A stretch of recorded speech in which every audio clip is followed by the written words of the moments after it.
Welcome back, everybody. This video we're going to be talking about simplifying radicals. Now the key to simplifying radicals is being able to identify perfect square numbers. Numbers like 1, 4, 9, 16, 25, 36. The reason these are perfect squares is because if you take the square root of them, you get a whole number. Square root of 9 is 3, square root of 16 is 4, and so on. The way we're going to break these down is you're going to have a number that we're going to try to simplify. We're going to break it into two parts. So if we have number A that we're trying to take the square root of and simplify, it's going to be broken down into two parts, A times B. And hopefully one of those two parts will be a perfect square. And then radicals allows us to write it like this, where we have the square root of A times the square root of B, thereby simplifying the expression. Let's try it out. So we have the square root of 24. Well, 24 can be broken down a lot of ways. 1 times 24, 3 times 8. But the way we're going to break it down is 4 times 6. And the reason we do that is because we can rewrite it square root of 4 times square root of 6. And we can take the square root of 4 and get 2. So the square root of 24 simplifies to 2 square root of 6, also pronounced 2 radical 6. Alright, let's try it again. Square root of 192. We're going to break 192 down. There's several ways to do it.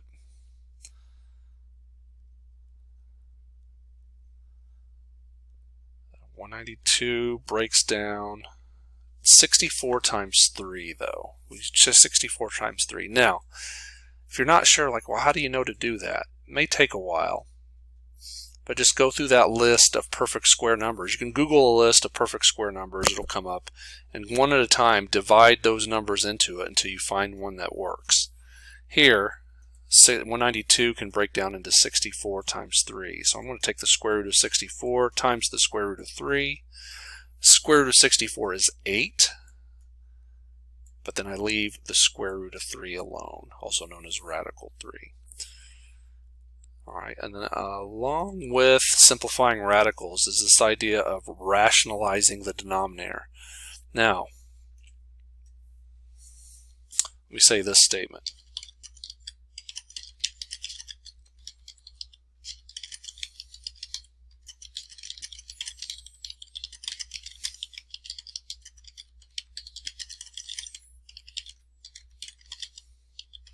Alright, so when it comes to simplifying radicals, you're not allowed to have radicals in the denominator.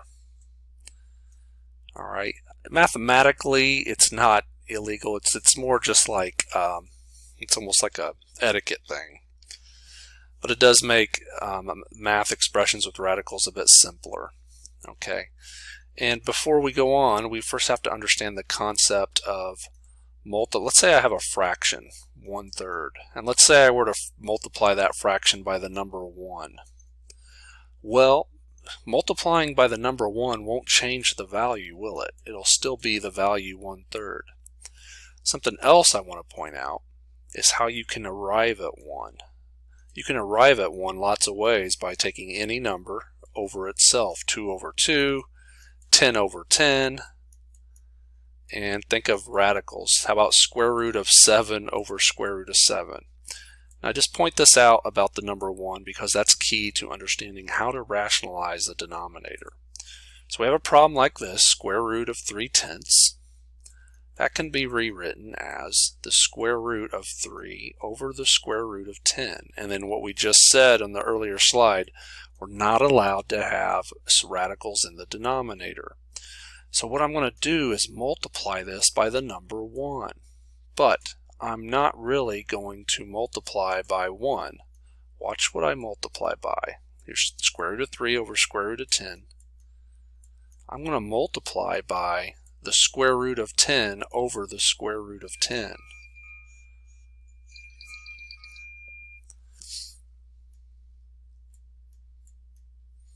Now why did I choose that? It had to do with what this denominator was. The denominator was square root of 10. So my multiplying by 1, I turned it into square root of 10 over square root of 10. Why do we do that? Look and see. We're going to have 3 times 10 to get square root of 30. And then square root of 10 times square root of 10 turns into the square root of 100. And we can find the square root of 100, right? Isn't that just 10? So this simplifies to square root of 30 over 10. Now 30, you might be wondering, well, does that simplify? Does that break down? The only factors are 3 and 10, 5 and 6, 1 and 30. None of those are perfect squares. So here's our simplified answer. Let's look at another one here. Notice we have 7 over square root of 5. We're going to rationalize the denominator. We're going to multiply it by 1. But I'm not going to use 1. I'm going to rewrite it as square root of 5 over square root of 5. Notice it was the denominator here of the original problem, square root of 5 over square root of 5. The numerator is just going to be 7 times square root of 5. Notice the 7 has to stay outside the radical.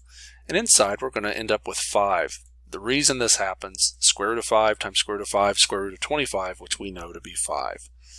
And to match this up with the multiple choice, it looks like letter B, 7 square root of 5 over 5. Let's try another one here. Now this one's a little bit different. This is 6 over radical 8. Now we could take the route of multiplying the top and bottom by square root of 8, but look and see, the square root of 8, that itself simplifies.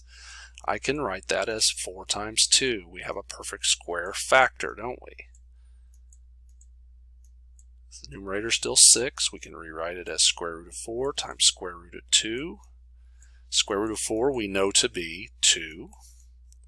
And the square root of 2 is still there in the denominator. Now we can simplify the 6 divided by 2. That becomes a 3. 3 is in the numerator. Now I have 3 over square root of 2, a much simpler problem to do than 6 over square root of 8. I'm going to multiply by 1. But instead of 1, I rewrite it as square root of 2 over square root of 2. My final answer is 3 square root of 2 all over 2. And now if you're thinking, well, can I simplify the square root of 2 and the 2? I cannot, because the radical sign is protecting it. It's sort of off limits. But this is in fact our final answer. 3 radical 2 over 2. You can also pronounce it 3 square root of 2 over 2. Thank you for watching. I hope this helped.